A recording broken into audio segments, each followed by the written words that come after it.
সবাই কেমন আছেন? আসলে আপনারা অনেকে অনেক লাইনে, বিশেষ করে বাংলাদেশে তো এখন আইএমবি একটা ব্র্যান্ড, কি বলেন, তাই না? এবং আমি তো এই কথাটা গর্ব করেই বলি যে পুরো বাংলাদেশে আমাদের মোহতারাম মামুনুর রশিদ কাসিমি হাফিজাহুল্লাহ যেভাবে ওনার একাধিক বিয়ে এবং বিভিন্ন বিষয়ের সামনে রেখে উনি কাজ করতেছেন, বাংলাদেশের ইতিহাসে এই পরিমাণ এইভাবে স্বইচ্ছায় আন্তরিকতার সাথে এইভাবে কোনো প্রোগ্রাম এর আগে হয় নাই, কি বলেন? হ্যাঁ, একাধিক বিয়ে এটা ইসলামী একটা বিধান। আসলে আমরা এই চর্চা না থাকতে না থাকতে, আলোচনা না হতে না হতে, যেমন অনেক সময় আমাকেও বলা হয়, মামুন ভাইও বলে বা বিভিন্ন জন বলে যে আপনি তো এমন কিছু লেখা লেখেন, এমন কিছু কথা বলেন যেগুলো আসলে মানে বিয়ে করার পরে অভিজ্ঞতা তৈরি হয়। আসলে বিয়ে করার পরে অভিজ্ঞতা তৈরি হয় কথা এটা না, শত শত যুবক এবং আলেমদেরও মেসেজ এমন আছে যাদের জীবনীটাকে আমাদের ইনবক্সে দেয়, আমরা যখন একটা লেখা লিখি ওইটাকে সামনে রেখে কিন্তু আমরা লেখা লিখি। মূলত বিষয় হলো এইটা। আর একাধিক বিয়ে এটা আমি আসলে অনেকদিন আগ থেকে লেখালেখি করি, বিশেষ করে আমাদের মোহতারাম মামুনুর হাফিজাহুল্লাহ যখন এই ঘটনাটা ভাইরাল হয়েছে এবং এটাকে নিয়ে নাস্তিক মুক্তাদেরা বিভিন্ন কথাবার্তা বলছে, তখন থেকে আসলে বলা হয়। আর মাঝে মাঝে আমরাও নাস্তিকদেরকে দেখি মুহাম্মদ রাসূলের একাধিক বিয়ে নিয়ে, আয়েশা সিদ্দিকা রাদিয়াল্লাহু আনহার বিয়ে নিয়ে বিভিন্ন কথা বলে, এই জন্য আসলে আমরা মূলত বিষয়গুলো বলি। আসলে আজকে আমরা অনেকে মামুন ভাইকে একসাথে পাইছেন, আমাকেও একসাথে পাইছেন। আর মামুন ভাইয়ের প্রোগ্রামে সাধারণত আমার আশা হয়, যদিও আমি আইনবিদ, কোনো দায়িত্বশীল না, বাকি একজন শুভাকাঙ্ক্ষী, মহাব্বত করি। আল্লাহ তাআলা আমাদের এই মহাব্বতকে কবুল করেন। সম্মানিত দোস্ত আহবাব, আসলে আপনাদের পক্ষ থেকে কয়েকটা প্রশ্ন আসছে। এক নম্বর বিষয়টা হলো আমার পক্ষ থেকে মামুন ভাইকে প্রশ্ন, যে প্রশ্নটা আমরা বারবার শুনি দেখি, সেটা হলো যে আমাদের মামুন কাসিম সাহেবের কি আর কোনো কাজ নাই? উনি কি ইসলামের আর কোনো বিধান সম্পর্কে জানে না? নামাজ আছে, রোজা আছে, হজ আছে, জেহাদ আছে, জাকাত আছে, ওনার মিশন এটা হবে কেন? আর কি কোনো কাজ নাই ওনার? একজন আলেমের তো বহুমুখী কাজ থাকার কথা। দুনিয়াতে এত প্রকারের কাজ থাকতে উনি একাধিক বিয়েকে নিয়ে কেন হাইলাইটস করতে? এটা হলো আমার সহ হাজার ওনার আইডিতে যখন লাইভ বলে লেখা হয়, বিভিন্ন কথাবার্তা এটা বলা হয়। তো সবার পক্ষ থেকে আমার প্রশ্ন, সংক্ষেপে উত্তর দিলে প্রশ্ন নিতে পারবেন। অনেকে বলে যে ওনার কি অন্য কোনো কাজ নাই, যারা আমাদের এখানে থাকে তারা দেখেন। আমি সারাদিন যা ক্লাস করে, আমার মনে হয় বাংলাদেশে খুব কমই মাদ্রাসার উস্তাদরা এতগুলো ক্লাস করায়। আমার ক্লাস করে 12টা, তার মধ্যে মিশকা সানি আছে, তারপরে কাঞ্জুদাকায়, উসুলুল শাসি, তারপরে নাহবে মির, ফুসুলি আকবরি, এমনকি ফার্সি পহেরা বন্ধু আমাকে পড়ানো লাগে। সারাদিন এই মেহনত করা লাগে। এরপরে আমার আইএমবিতে কাজ আছে, মাগরিব পরে আবার 10 করাই। আলহামদুলিল্লাহ, এছাড়াও যেটা শরীয়ত সেটা আমার আদর্শ, এটা হলো আমার একটা বিশেষ বিষয়। সেটা শুধু একাধিক বিবাহ নিয়ে না, এবং শুধু বিয়ে কেন্দ্রিক এমন না। আমি যখন মাহফিলের কথা বলি, যখন মাদ্রাসার কথা বলি, অন্যান্য ফিকরার ব্যাপারে, খেলাফতের ব্যাপারে যখন কথা বলি, তো যারা এই কথাগুলো আলোচনা শুনেছেন বা আপনারাও কিছু দেখেছেন কিছু কিছু সময়, আমি সব ব্যাপারে চেষ্টা করি। কিন্তু বিশেষ করে এই ব্যাপারটা আমি লেখালেখি করি এবং আমার পেজে শুধু এটাই একটু বেশি লিখি দুই কারণে। একটা হলো যে আলহামদুলিল্লাহ বাংলাদেশে অনেক ওলামা একরামরা অনেক কথা বলেন, কিন্তু কোনো একটা আশ্রয় হয়নি যে এই কেন্দ্রিক যে কোনো সমাধান আমি ওই জায়গায় গেলে পাবো। যেমন অনেক বিশেষজ্ঞ হয় না ঢাকা, যে যৌন বিশেষজ্ঞ অমুক ডাক্তার, তারপর হার্ট স্পেশালিস্ট অমুক, তো দাম্পত্য লাইফ স্পেশালিস্ট এমন কোন আলেম নাই, আলেমের পেজও নাই, আলেমের বক্তব্য নেই। পাকিস্তানের মহান তারেক মাসুদ সাহেব ছিলেন, ওনার কাছে অনেক কথা পাওয়া যায়। এই জন্য আমার কাছে মনে হয়েছিল যে মুফতি মামুনুর রশিদ কাসিমি এই পেজটা এমন একটা পেজ হোক, যে পেজে মানুষ ঢুকবেই শুধু এজন্য যে দেখি দাম্পত্য লাইফের কোন সমাধান এখানে পাই। কেউ যদি এমন না হয় আজকে দিলাম এই পোস্ট, কালকে দিলাম কক্সবাজার বেড়ানোর পোস্ট, তারপরে দিলাম মাঠে কাজ করা পোস্ট।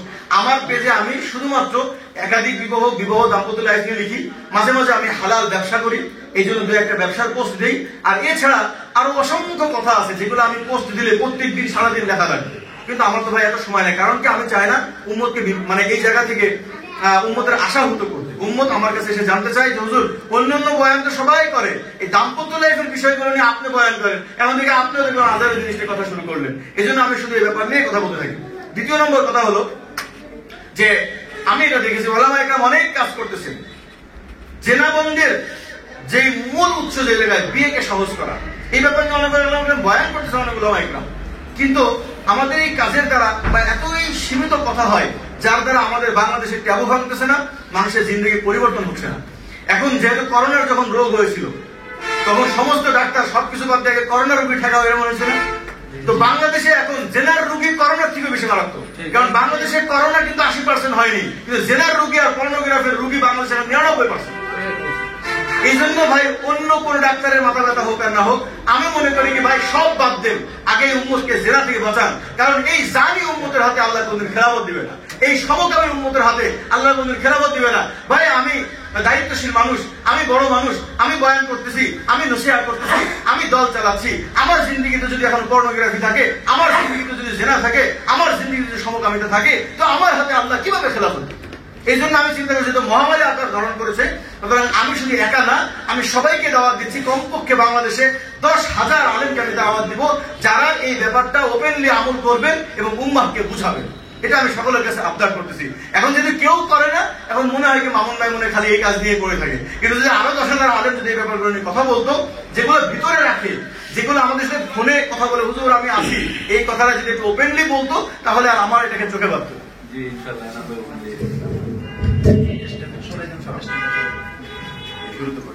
আরেকটা বিষয়, জরুরি বিষয়, যেগুলো আসলে মামুন ভাইয়ের পেজ দিয়ে যখন আমি কমেন্ট করি, আমি কমেন্ট করাও দেখা যাচ্ছে অনেক সময় আমার কমেন্টের উপর অনেকেই মানে ঝাঁপিয়ে পড়ে, যেহেতু আমরা আইডিটাও সবাই চিনি। তো সেটা হলো মামুন ভাইয়ের এখন 4 জন স্ত্রী, মাশাআল্লাহ। তো ওনার ব্যাপারে কথা আছে যে যেহেতু উনি এই বিষয়টা ওপেনই বলছে যে ওনার কতগুলো স্ত্রী, কোন বিয়ে কি জন্য ভাঙছে, কি জন্য শেষ হয়েছে, উনি এটা বলছে। আসলে অনেকে বলে যে উনি এতগুলো বিয়ে করছে, আসলে কি এই যে আপনি কি 4টা বিয়ে করছেন বা কাউকে তালাক দিচ্ছেন না, এইটা আমাদের পূর্ব যুগে সাহাবায়ে কেরাম বা আমাদের মুরব্বীদের এরকম কোন কাজকর্ম ছিল, বা যেটা আপনি বিয়ে করতেছেন এবং কোন শরীয়ত সম্মত কারণে তালাক দেওয়া, এটা ইসলামী দৃষ্টিকোণ থেকে কতটুকু যদি সংক্ষেপে বলতেন। আসলে বিষয়টা অনেক গুরুত্বপূর্ণ, এই জন্য আমি ফেসবুকে লম্বা স্ট্যাটাস দিয়েছিলাম, যে ফেসবুকের প্রথম হেডিং ছিল অনেকেই বলে 8টা বিয়ে করেছেন, 7টা বিয়ে করেছেন, 4টা তালাক দিয়েছেন, 3টা আছে। এটা আমি নিজে লিখেছি। প্রথমে একটা জিনিস সবসময় বুঝতে হবে যে বিবাহটা দাম্পত্য জীবনের একটা খাওয়া, বুঝতে পারছেন? আমি আগেই বললাম যে বিয়ের পরেই বোঝা যায় বউ কেমন হবে।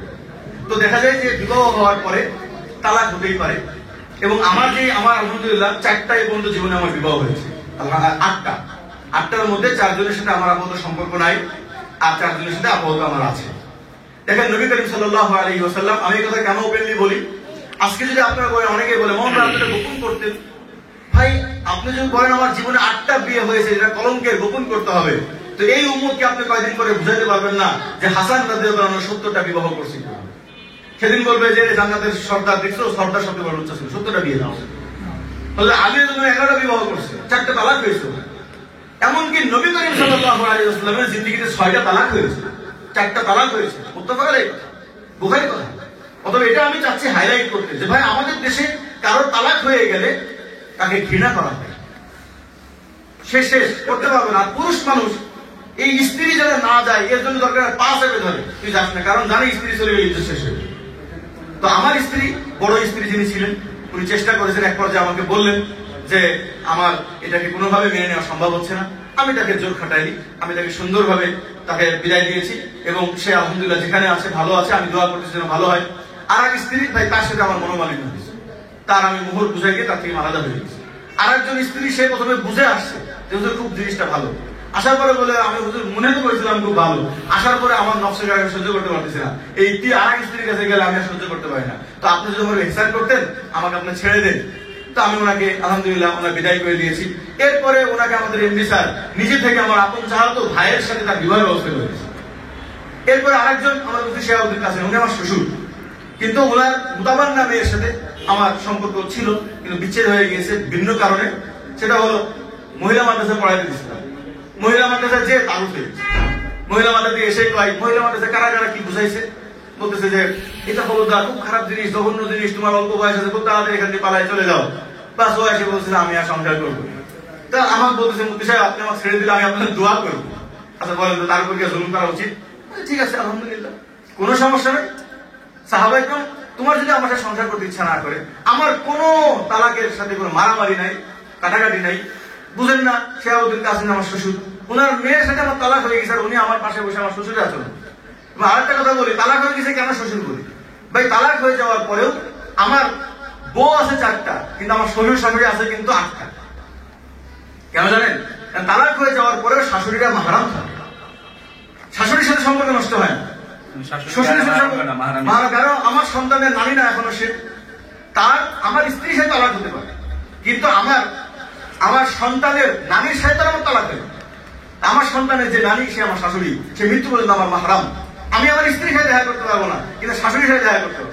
আলহামদুলিল্লাহ আমাদের শাশুড়ির সাথে আপনারা দেখছেন যে আমাদের এই তারিখটা আমাদের দেশে মনে হয় তালাক মানেই যেন খারাপ, তালাক মানেই যেন দুজনে জঘন্য।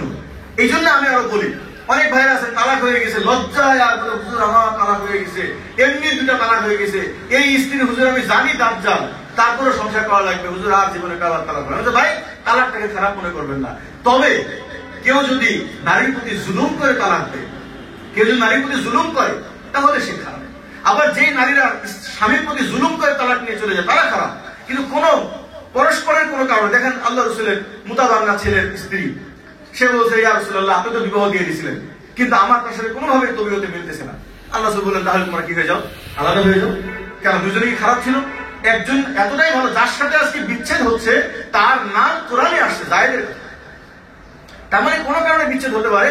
ভাই তালাকটাও ন্যাচারাল বিষয়, আবার বিয়েটাও ন্যাচারাল বিষয়। অনেকে আমাকে খারাপ মনে করেন, আমি আল্লাহর কাছে ছেড়ে দিয়েছি। আমার যা তালাকের হিস্ট্রি যদি আপনার কাছে শুনে আপনারা কাঁদবেন, আমার ফেসবুকে একটু পড়ে নিন আপনারা। তো তালাকটা আমার কোনো খারাপ কিছু না। তবে ভাই আমি অনেক সময় হাসতে হাসতে বলি, ভাই অনেকের আছে একটা বউ টিকাতে 3টা তালাক হয়ে 4 নম্বরে যে বউ হয়, তো আমার তো 4টা যখন আমার নিয়াতি করছি, এমন হতে পারে 4-16টা বিয়ে করা লাগতে পারে। আমার এক উস্তাদ আমাকে বলতেছে মামুন তোমার কয়টা হলো বিয়ে?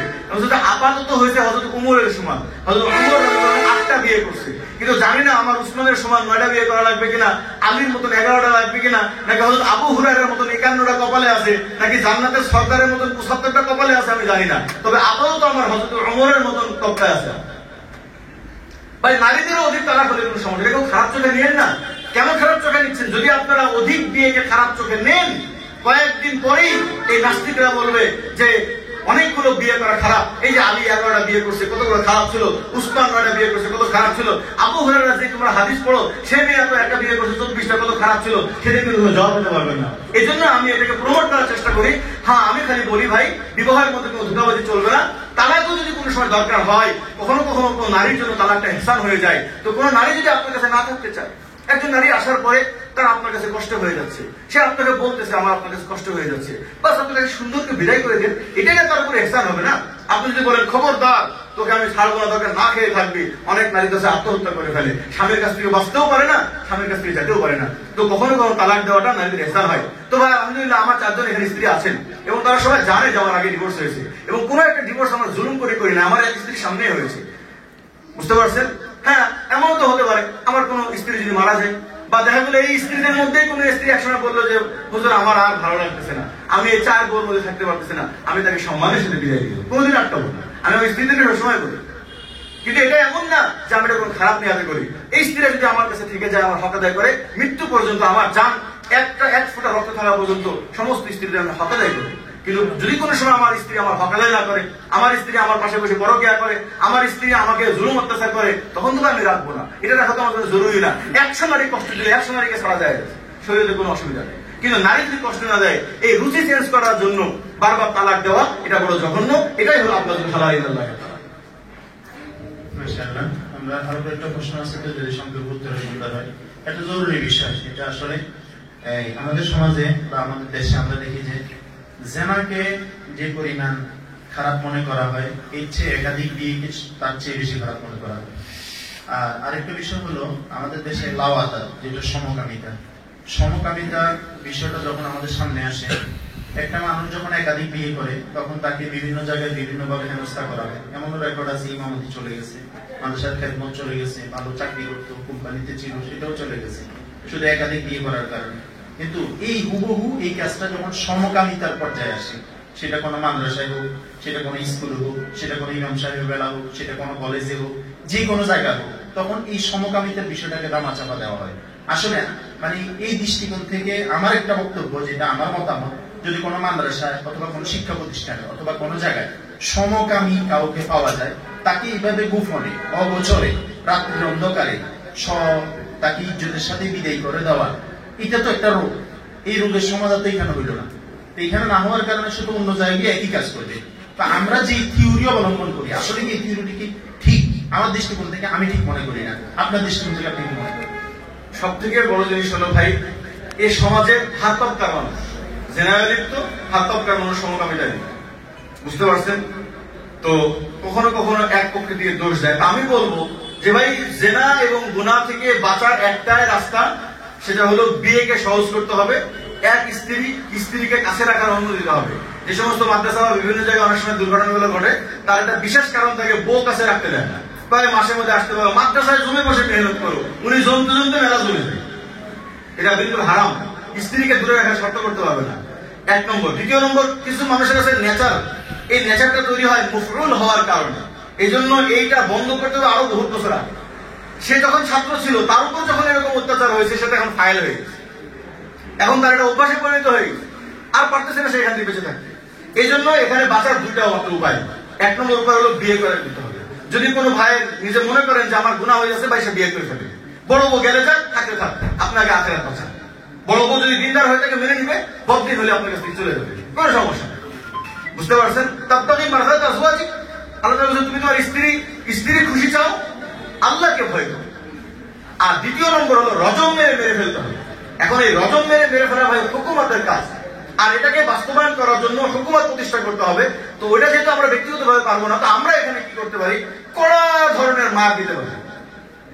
যদি কোনো যে বললেন যে সম্মানের সাথে ইজ্জতের ভয়ে, ভাই কোন একটা মাদ্রাসায় বা কোন একটা স্কুলে বা যারা সমকামী, এদেরকে 10 তলা থেকে বিল্ডিং থেকে যদি ফেলে দেওয়া হতো, সবগুলো মেরে যদি ছাত্র বানায় ফেলা হতো, তাহলে কোন মাদ্রাসায় কোন প্রতিষ্ঠানে আর এই সমস্ত সাহস পাবে না। ইজ্জতের সাথে বিদায় দিয়ে বন্ধ হবে কেন? নিজের প্রতিষ্ঠানের ইজ্জত বাঁচাতে যেয়ে পুরো ধামাচাপা দিয়ে ফেলে। এই জন্য আমি বলবো যে ভাই, এগুলো বন্ধের জন্য এই কি বলে সমাজ এটা দায়ী। কেন? ওই মানুষটা যদি আরেকটা বিয়ে করে, তাকে সবাই লুচ্চা বলবে। ওই মানুষটা যদি আরেকটা বিয়ে করা হয়, তাকে লুচ্চা বলবে। কিন্তু ওই মানুষটা জেনা করে বেড়ায়, আপনি বাইরে যাবেন, তাই করেন, খবরদার যেন ভাইরাল হয়েন, খবরদার যেন দেখে শুনি করেন, খবরদার এখানে যাওয়ার দরকার নেই। এই জন্য আমরা বলবো যে জেনা থেকে গুনাহ থেকে বাঁচার একটাই মাত্র রাস্তা, সেটা বিবাহ করতে হবে। আর একটা হলো রজম।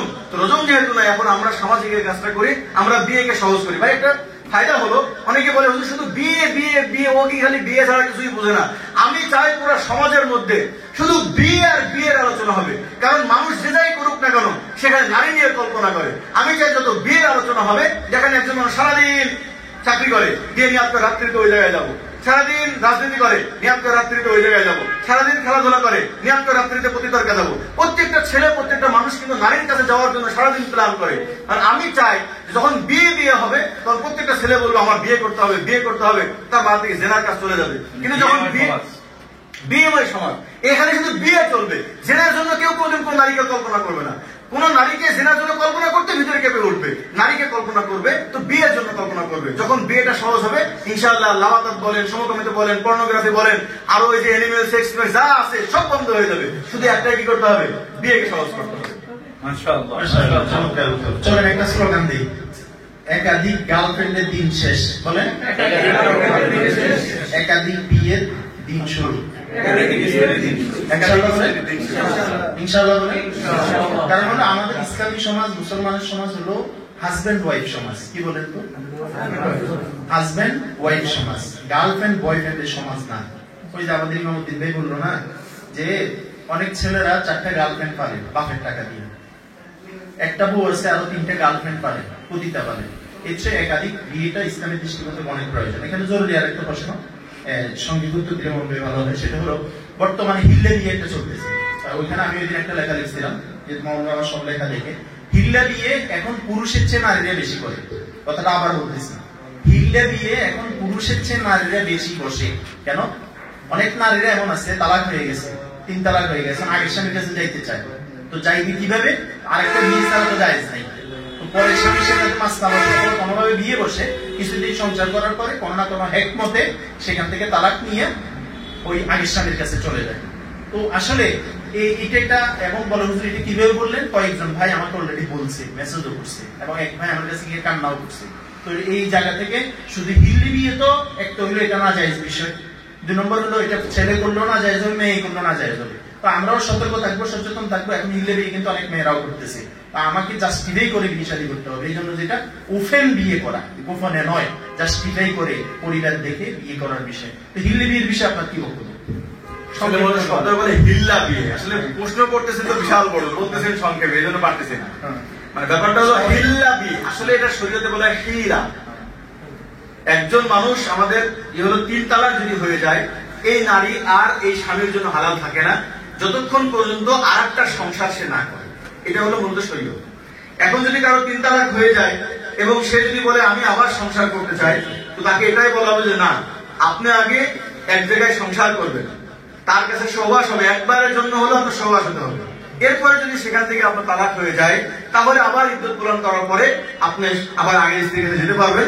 এটা শরীয়তে আছে এবং আমার নবীজিও এই কথাটা বলেছেন। ইমরান রিফাআত যখন নাকি বললেন, ইয়া রাসূলুল্লাহ, আমি যে স্বামীর কাছে আসছি, এই স্বামী তো আমার কাছে চলে না, আমার স্বামী তো আমাকে 3 তালাক দিয়ে দিয়েছিল, আর এরপরে আমি একে বিয়ে করছি, কিন্তু এটা একেবারে দুর্বল। ইয়া রাসূলুল্লাহ, আমি চাচ্ছি আবার আগের স্বামীর কাছে যাইতে। আল্লাহ রাসূল বললেন, তাহলে এক কাজ করো, তুমি এর কাছে যাইতে পারবা না, আগের কাছে একবার সহবাস হতে হবে, তারপরে তুমি যেতে পারবা। সহবাস করার পরে এখান থেকে তালাক নিয়ে চলে গেছে। ভাই, হিল্লা বিয়ের ব্যাপারে অনেকে আছে ডাইরেক্ট নেগেটিভ ধারণা করেন, যেটা হবেই না, কোনোভাবেই সম্ভব না। এটাও ভুল, কিন্তু নামটা হিল্লা না, আমি এটা বলতেছি আসলে কি হতে হবে। আবার যারা মনে করেন যে না, এটা হিল্লা বিয়ের মতন, ভাই আগে শর্ত করলো, ভাই অনেকে কাছে বুড়ার সাথে বিয়ে দেয়, ভাই কিছু করতে পারবেন না, বিয়ে করবেন নিয়ে নেবেন। অনেকে ভাই ভাই কোন রকম একবার করে এটা ছাড়িয়ে দিলেন, ভাই এটাও আবার ঠিক না। ব্যাপারটা হলো এটা, ব্যাপারটা হলো এটা যে যদি কারো 3 তালাক হয়ে যায়, আমি আপনাদেরকে বলি ভাই, 3 তালাক কোনো কারণে রাগের মাথায় হয়ে যায়, বুঝতে পারছেন তো? 3 তালাক হয়ে গেলে এই স্ত্রী আর এই স্বামীর কাছে আসতে পারবে না যতক্ষণ দ্বিতীয় কোনো সংসার না করবে। এই ক্ষেত্রে কোন ধরনের চুক্তি করা ছাড়া সে যদি কোনো ভাইকে বলেন যে দেখেন আমার তো এই অবস্থা হয়ে গেছে, আমি চাচ্ছি আগের স্বামীর কাছে ফিরে যাব, কিন্তু কোনোভাবেই শরীয়ত আমাকে আর একটা বিবাহ করা ছাড়া আগের স্বামীর কাছে যেটা আমাকে দিবে না, এই জন্য আমি চাচ্ছি যে আমি আপনাকে বিবাহ করব। এবং আপনি আমার হালত জানেন, আপনি বিবাহ করেন, যদি আপনার সাথে আমার সম্পর্ক টিকে যায় আলহামদুলিল্লাহ, যদি সম্পর্ক না টিকে তো আপনি আমাকে তালাক দিয়ে দিলে আমি আবার আগের স্বামীর কাছে যাবো, তাছাড়া কোনদিন যেতে পারবো না। এখন কোন ভাই যদি একরামের নিয়ে যদি চিন্তা করে বেচারা বিপদে পড়ে গেছে, ঠিক আছে আমি তাকে বিবাহ করলাম, একবার মুতলাকান ভাবে বিবাহ করলাম, বিবাহের সময় কোনো হিল্লা মিল্লা শর্ত নাই, বাস বিবাহ করলো, 1 সপ্তাহ 2 সপ্তাহ সংসার করলো বা 1 রাতে সংসার করলো, সে যদি আবার ইহসানের নিয়াতে যদি তালাক দিয়ে দেয়, তো এটাকে বলা হয় হিল্লা বিয়ে, এটাতে কোনো সমস্যা নেই। এবার আমি আপনাদের ফিকহ কিতাবের কথা বলি, হেদায়ের মধ্যে আছে যে যদি কোনো ভাই বিয়ের আগের সময় যদি কোনো চুক্তি না করে যে আমি তোমাকে বিবাহ দিলাম এই শর্তে যে তুমি বিবাহ করার পরে একবার সহবাস করে ছেড়ে দিবা, তাহলে তার উপরে আল্লাহ লানত, লানাতুল্লাহি আলাল মুহাল্লিল ওয়াল মুহাল্লিলাত। কিন্তু যদি আগে আলোচনা করে নেয় যে দোস্ত আমি তো বিপদে পড়ে গেছি, বোর্ডার করে 3 তালাক দিয়ে দিছি, আর এক জায়গায় সংসার করা পর্যন্ত কি হবে না, আমার সংসার জীবন হালাল হবে না, এই জন্য দোস্ত তুই আমাকে গ্রাম করে দে, তুই আমার বোর্ডাকে বিয়ে কর, ভালো লাগলে তুই রেখে দিস। আর যদি তোর কাছে মনে হয় যে না ভালো লাগতেছে না, বা বাস তুই আবার তালাক দিয়ে দিস, আমার 3 সপ্তাহ 10 টাকা পাঠাই দেন, ভাই এটাতে কোনো সমস্যা নাই। এটাই কেউ হিল্লা বিয়ে বলে না, যেটাই বিয়ে বলেন, কিতাবের কথা আমি বলতেছি এবং এটা আমি খুব জোরালো ভাবে বলতেছি। কেউ আছে এটাই শরীয়তের বিধান যে যদি কারো 3 তালাক হয়ে যায় সে আরেক জায়গায় বিবাহ হবে, কিন্তু ওখানে কোনো শর্ত মতো থাকবে না, জাস্ট একটু জানা থাকবে আগে যে ওনার এই একটা সিচুয়েশন আছে, আমি বিবাহ করব, এরপরে ইনশাআল্লাহ সুন্দরভাবে সংসার। আমাদের কাছে অনেক সময় অনেক মেয়েরা যোগাযোগ করে, আমি বলতেছি সাহসের সাথে বলতেছি, অনেক মেয়েরা ছাত্র জামা থেকে এই পর্যন্ত 3 তালাক হয়ে গেছে, অনেকে চুরি করবে, আমি চুরি করি না। আমি বলি যে মহতারাম আপনি 3 তালাক হয়ে গেছে, অবশ্যই আপনার আগের স্বামীর কাছে যাওয়ার জন্য আরেক জায়গায় বিবাহ করা লাগবে, এটা আপনি পারবেন না, আমার নবীজির হাদিস শোনায়। এখন আপনি চাইলে কোন এক ভাইয়ের সাথে বিবাহ করতে পারেন, যদি আপনার কাছে মনে হয় যে এই ভাইয়ের সাথে বাকি লাইফটা কাটাই দিবেন তো দিলেন, সমস্যা। যদি আপনার কাছে মনে হয় যে না হুজুর আমি এই সংসারের কাছে থাকতে পারতেছি না, আমার আগের স্বামী ভালো, তা আপনি বলেন, আমি ওনাকে রিকোয়েস্ট করবো যে দেখেন উনি তো আগের সংসারে যেতে চাচ্ছে, তো আপনি একটু একরাম করে দেন। তো উনি যদি একরামের নিয়ে তালাক দিয়ে দেয়, আগের সংসার বেঁচে যায়, কি সমস্যা? ফিকহ কিতাবেও কোনো সমস্যা লেখে নাই, শুধুমাত্র সমস্যা লিখছে যে বিয়ের সময় যদি চুক্তিবদ্ধ হয় যে তুমি বিয়ে করবা, একবার থাকবা, তারপর তালাক দিয়ে দিবা, এটাকে বলা হয় হিল্লা বিয়ে, নাম দিলে এটাকে দিতে পারে, এটা জায়েজ নাই। কিন্তু আরেক স্বামীর কাছে হালাল হওয়ার জন্য বা আরেক স্বামীর কাছে যাবে, এই জন্য আরেক জায়গায় সংসার শুরু করেছে, সেখান থেকে ছুটে যাওয়ার পরে আগের স্বামীর কাছে যাবে, এটাতে কোনো দোষারোপ নাই, এটাকে কোনো দোষারোপ করবে না। বেশি ক্লিয়ার হয়েছে না? আমি আসলে নেগেটিভ করে প্রশ্ন করছি, খুব ওই মাসালা আমাদের জানা আছে, আমরা যখন এই মাসালা বলি তখন বলে যে হুজুরদের সুবিধার জন্য বলে, আসলে সুবিধার জন্য না। আর যদি আমরা সঠিকটা উচ্চারণ উপস্থাপন না করি সেটা মানব, এই জন্য খেয়াল রাখা। এখানে একটা প্রশ্ন আসছে, সেটা হলো 15 বছরের একটি বালিকা মেয়েকে কিভাবে বিয়ে করবে, যেভাবে প্রশ্ন করছে তার প্রশ্ন। যেহেতু সরকার বিয়ের বয়স সর্বনিম্ন 18 দিয়েছে, একটু বুঝিয়ে বলবেন। এই জায়গায় আমি আপনার সুন্দর ক্লিয়ার করে বলি, এই আইনটার ব্যাপারে আমি পড়েছি, আমি আপনাদেরকে বলি। ব্যাপারটা হলো যে 18 এখন থেকে নেমে আসছে 16-তে, 16 বছর 7 মাস ধরে নিলাম 16-17। হ্যাঁ, তো এখানে ব্যাপার হলে অনেকে আবার বিপদে পড়ে যায়, জন্ম নিবন্ধন কার্ডে আবার উল্টা পাল্টা করে ফেলে, পরে 18 বুঝতেছে না। আমাদের কাছে যে সমস্ত মেয়েরা জমা করেন, হুজুর আমার জন্ম নিবন্ধন ঠিক করতে যায় আমার মেলা বয়স হয়ে গেছে, আসলে বয়স কম, বেশিরভাগ এরকম হয়ে যায়। এখন ব্যাপারটা হলো যে ভাই একদম তো ইসলাম, আমাদের দেশে আমরা মুসলিম, তবে আমাদের সরকারি ব্যবস্থা তাগুতি। আমাদের এই সরকারি ব্যবস্থায় অনেকগুলো আইন আছে ইসলাম বিদ্বেষী, বিবাহের মধ্যে আছে 3টা, যেটা ডাইরেক্ট ইসলামের সাথে মুখালিফ। কোন মুসলমানের এই আইনকে মানা জায়েজ নাই। কোন মুসলমান, যদি আপনি নিজেকে মুসলমান হয়ে থাকেন, এই প্রশ্ন যিনি করেছেন কিন্তু অবশ্যই মুসলমান, এই আইন মানা জায়েজ নাই। এখন মানে আপনি 18 আগেই বিয়ে দিবেন, বিষয়টা এরকম না। আমি বলতেছি যে সরকারি আইনে এমন আছে, যদি উভয় পক্ষের যদি কোনো আপত্তি না থাকে, ধরেন একটা 15 বছরের মেয়ে, তার বাপ দেখতেছে আমার মেয়ে সারাদিন রাত্রিতে সেটিং করে বেড়ায়, কোন রকম ঠেকাতে পারতেছে না, কবে যে পেট পাতায় ফেলবে আমি জানি না, আর এই বাপ কি করবে? এই বাপ যোগ্য ছেলে গেছে বিবাহ দিবে। যদি ছোট মেয়ে হয়, যদি বালেগ হয়, একটা ইসলামের জন্মের পর থেকে বিয়ে হতে পারে। এরপরে সরকারি নিয়মে আছে, যদি কোনো নাবালেগা অর্থাৎ মানে 18 বছর নিচেও যদি কোনো ছেলে মেয়ের বিবাহ হয়, আর এক্ষেত্রে যদি উভয় পক্ষের সম্মতি থাকে, তাহলে এখানে কোনো সমস্যা নেই। এরপরেও যদি আমি আপনাকে বলবো যে ভাই আপনার সন্তানকে আগে বিবাহ আপনি দিচ্ছেন আল্লাহর জন্য, এখানে যদি আপনি আল্লাহর উপর ভরসা করেন, দেখবেন যে আপনাকে কেউ ক্ষতি করবে না। ভাই এই সরকার আইন করেছে, সরকার আসলে আমিও নিজে বুঝি, এখন আইএমবি চালাই তো, অনেক আইন আছে দুষ্টদের দিকে তাকাই করা লাগে, কিন্তু এই আইনগুলো আবার ভালো মানুষের দরকার হয়। এই 18 বছরের আগে নারীর নিজে অনেকে আছে, এই নারীগুলোকে নিয়ে এসে ওই কামলার মতন খাটায়, ওই দেখা যায় যে এসে রাস্তায় নামাই দিয়েছে, কাউকে গার্মেন্টসে দিয়ে দিয়েছে, অনেকে ছোট নারীদের উপর অত্যাচার করে, তাদের জন্য একটা নিয়ম বানাইছে, এটা হলো দুষ্টদের জন্য। কিন্তু যারা মূলত সংসার করবে, যেখানে পারিবারিক ভাবে বিবাহ হচ্ছে, এখানে এই আইনটা এমন কিছু জরুরি ছিল, বুঝতে পারছেন? এরপরেও যদি বলি যে ভাই এটা করলে আমার জেল হবে, জুলুম হবে, মুসলিমের কারণে, ইসলামের কারণে যদি আমার জেলে যেতে হয়, আমার পরোয়া করি না, মুসলিমা, এতটুকু ইমান যদি না থাকে তো জান্নাত বের করে ঠিক আছে। রাত্রি একজনের মাঝে বাক করার অবস্থায় দিনে অন্যজনের কাছে থাকা যাবে কিনা? হ্যাঁ, না, জি জি, যেখানে পারে সেখানে থাকেন, কোনো সমস্যা নেই। আর আপনার স্ত্রী দিনে 4 জনের কাছে থাকতে পারবে, এটাও কোনো সমস্যা নেই। আল্লাহ আমাদের সবাইকে আমাদের প্রথম স্ত্রী তার কষ্টের বিনিময়ে কিছু সম্পদ হয়েছে, দ্বিতীয় স্ত্রী আসলে আমি এক্ষেত্রে কিভাবে সমাধান করবো? এখানে একটা ব্যাপার হলো, এটা আমাদের দেশে, বুঝতে পারছেন, বড় স্ত্রী, আমি এতদিন সংসার করে খায়ে না খেয়ে তোমার সংসার গুছাইলাম, এখন বড় হলো তুমি আরেকটা ভাগে নিয়ে আসছো। তো ভাই এই কথাটা যদি বড় ছেলে বলে, আব্বা আপনি যখন খেতে পারতেন না তখন আমি আপনার সাথে বড় হলাম, এখন আমি বড় হয়েছি, এবার ছোট ভাই নিচ্ছেন, আমার ভাগিদার বার আছে, উত্তর আছে, এটা ফাজলুম কথাবার্তা। কারোর কেউ এস্টাবলিশ করে না। হ্যাঁ, প্রথম যে সংসার করতেছে তার কোরবানি থাকে, আবার সবসময় কোরবানি থাকে এমনও না। বহুজন আছে যে আগে ভালো ছিল, ওকে বিয়ে করে জীবনটা ধ্বংস হয়ে গেছে। ঠিক, এটা নিয়ে কোনো কথা না। যদি বড় স্ত্রী সংসার করে, আলহামদুলিল্লাহ, সে আরেকজন নারীকে ভাগ দিবে, সমস্যা সব পাবে। আমি যখন আমার বাবার একা সন্তান ছিলাম, তখন পুরো বাবার সম্পত্তি আমার ছিল। এখন আমার 11 ভাই বলে, 2 জন মারা গেছে, 9 জন বেঁচে আছে। তার মানে কি আমার সম্পত্তি আরো 9 ভাগ হয়ে গেছে না?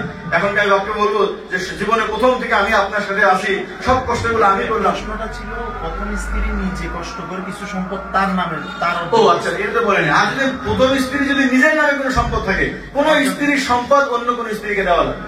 স্ত্রী বাবার বাড়িতে আসুক, নিজে নিয়ে আসুক, আর নিজের সম্পদ অন্য কাউকে। আরেকটা প্রশ্ন, মোহতারাম উস্তাদ, আমাদের সমাজে বাস্তবতা এটাই যে স্বামী স্ত্রী তালাকের পরেও সন্তান প্লাস সামাজিকতার কারণে বছরের বছর একসাথে থাকে, যখন তারা আলাদা হবে তখন সেই মহিলার ইদ্যতের হুকুম কি?